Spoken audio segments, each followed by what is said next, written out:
ఈ ముక్కోటి సందర్భంగా పెట్టిన వీడియో అండి, లేట్ అయింది అందుకని ఇప్పుడు అప్లోడ్ చేస్తున్నాము. ఈ రోజు ముక్కోటి ఏకాదశి, అందరికి ముక్కోటి ఏకాదశి శుభాకాంక్షలు అండి. ఆ ఏడుకొండల వాడి విష్ణుమూర్తి యొక్క ఆశీర్వాదాలు అందరి మీద, మా మీద కూడా ఉండాలని మనస్ఫూర్తిగా కోరుకుంటున్నాను. ఈ రోజు అన్నవరంలో దొరికే అన్నవరం సత్యనారాయణ స్వామి యొక్క ప్రసాదాన్ని అయితే నేను తయారు చేసి చూపించబోతున్నాను. కావాల్సిన పదార్థాలు: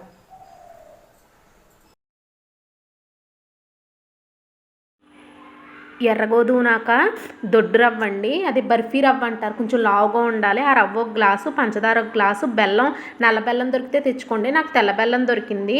అలాగే పట్టిక, నీళ్ళల్లో వేసుకునే పట్టిక, గుమ్మానికి కట్టుకునే పట్టిక చిన్న ముక్క, అదే 1/2 టీ స్పూన్ వచ్చేంత. అలాగే జాజికాయ కూడా చిన్న ముక్క, 1/2 టీ స్పూన్ వచ్చేంత. యాలక్కుల పొడి కూడా 1/2 టీ స్పూన్ వచ్చేంత. అలాగో చిన్న గ్లాసు నెయ్యి తీసుకుని అలాగా మందపాటి గిన్నె పెట్టుకుని అందులోని ఒక గ్లాసు బర్ఫీ రవ్వ, అదే దొడ్డి రవ్వ వేసుకుని ఫ్రై చేసుకోవాలండి. కొంచెం లైట్గా ఎరుపు రంగు వచ్చేంత వరకు వేపుకోవాలండి బర్ఫీ రవ్వని. లో ఫ్లేమ్లో పెట్టుకోవాలండి. ఇలా మందపాటి గిన్నె పెట్టుకోవాలి.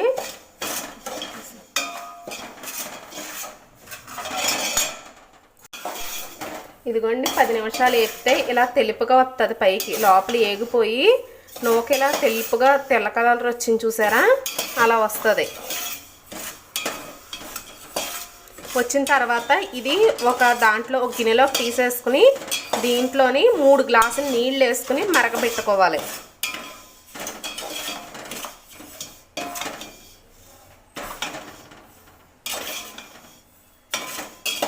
కొద్దిగా దలసరపాటి గిన్నె తీసుకోవాలండి, ఎందుకంటే ఇది అడుగంటకుండా ఉంటాయి, మాడకుండా ఉంటాయి.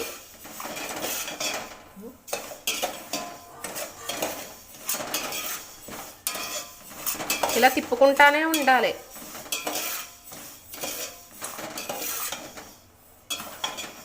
ఇదిగో చూడండి అయిపోయింది, ఇంకా తీసేయచ్చు.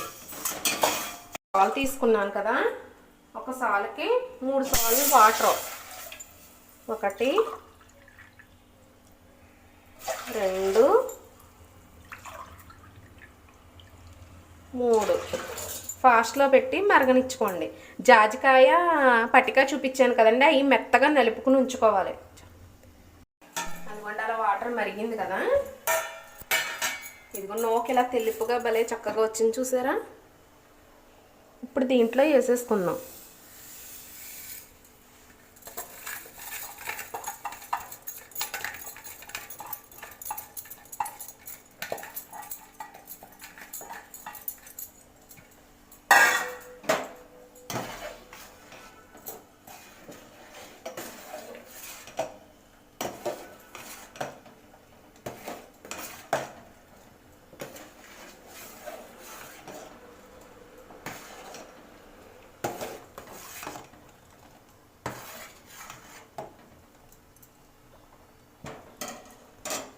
దీన్ని కొంచెం మీడియం ఫ్లేమ్లో పెట్టేసుకుందాం.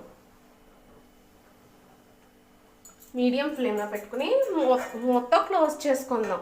క్లోజ్ చేసుకుని 5 మినిట్స్ చూసుకుందాం. అది వాటర్ కొద్దిగా మగ్గినట్టు అవుతుంది, అప్పుడు దాంట్లో పంచదార వేసుకుందాం. ఉంది కదా కరెక్ట్గానే 5 మినిట్స్ ఉడికిపోద్ది. మూత తీసుకుంటా చూడండి, లేకపోతే పైకి పొంగుతుంది. ఇలా ఉడికింది కదా, ఇందులో 1 గ్లాస్ పంచదార వేసుకోండి. 1 గ్లాస్ తీసుకున్నాం కదా మనం ఎర్రగోధుమ, ఒక బర్ఫీ రవ్వ, అది వేసుకుని కలుపుకోండి. బాగా పాకం వస్తుంది.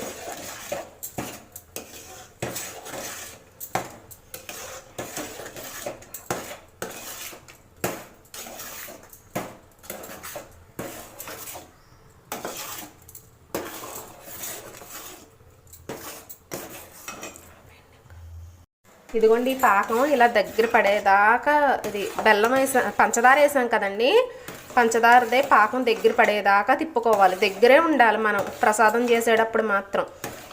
అలాగే జాజికాయ ముక్క 1/2 స్పూను, మళ్ళీ పటిక అర స్పూను, యాలకుల పొడి అర స్పూను, ఈ 3 కలిపి మిక్సీ పట్టేసుకోండి మెత్తగా. దంచుకునే పళ్ళం అయితే దంచుకోండి, మీ దగ్గర దంచుకునేది ఉంటే 3 మెత్తగా దంచేసుకోండి. దంచేసుకుని పక్కన పెట్టుకుంచుకోండి. ఇది దగ్గర పడిన తర్వాత ఇందులో బెల్లం వేసి, బెల్లం కూడా వేసిన తర్వాత బెల్లం పాకం కూడా 5 నిమిషాలకు దగ్గర పడ్డాక అప్పుడు ఆ జాజికాయ పొడి అవన్నీ కలిపి వేసుకుని, నెయ్యి కూడా వేసుకుని మళ్ళీ ఒక 5 నిమిషాలు మగ్గిన తర్వాత అప్పుడు అన్నవరం సత్యనారాయణ స్వామి యొక్క ప్రసాదం సిద్ధమవుతుంది. మీ దగ్గర అరిటాకు ఉంటే అందులో వేసుకుంటే ఇంకా టేస్టీగా ఉంటుంది. అన్నవరంలో దొరికే సత్యనారాయణ స్వామి యొక్క ప్రసాదం అరిటాకు వల్ల కూడా కొంచెం ప్రసాదం టేస్టీగా ఉంటుంది. ఇదిగోండి దగ్గర పడింది, ఇలా కొత్త కొత్తలాడుతుంది కదా. ఇప్పుడు ఇందులో బెల్లం వేసుకున్నాం. 1 గ్లాస్ బెల్లం, ఏ గ్లాస్తో అయితే తీసుకున్నామో ఆ గ్లాస్తో పంచదార, ఆ గ్లాస్తో బెల్లం కూడా. బెల్లం వేసాక కూడా మళ్ళీ పాకం వస్తుందండి.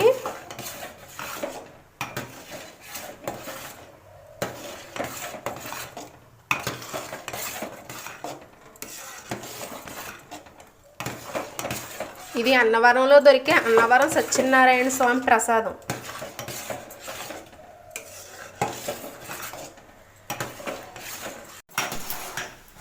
ఇంకోండి బెల్లం అవన్నీ వేసాక దగ్గర పడింది కదా. ఇప్పుడు ఇలాగా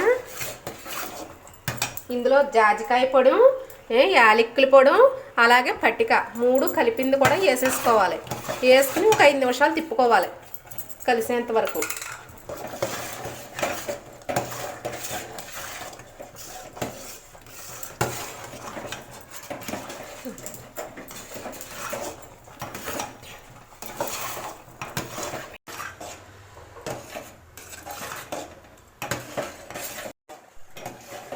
ఇదిగోండి ఇప్పుడు ఇలా దగ్గర పడింది కదా. జాజికాయ పొడి అవన్నీ వేసాక ఇందులో నేను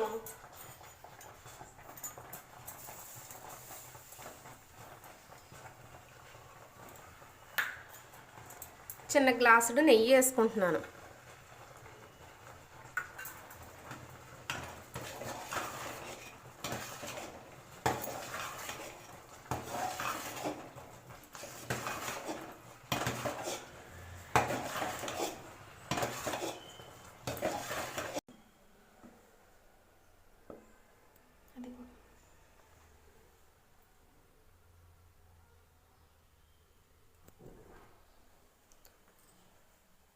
ప్లీజ్ సబ్స్క్రైబ్ చేసుకోండి, షేర్ చేయండి, లైక్ చేయండి. మా వీడియో చూసిన వారందరికీ ధన్యవాదాలు.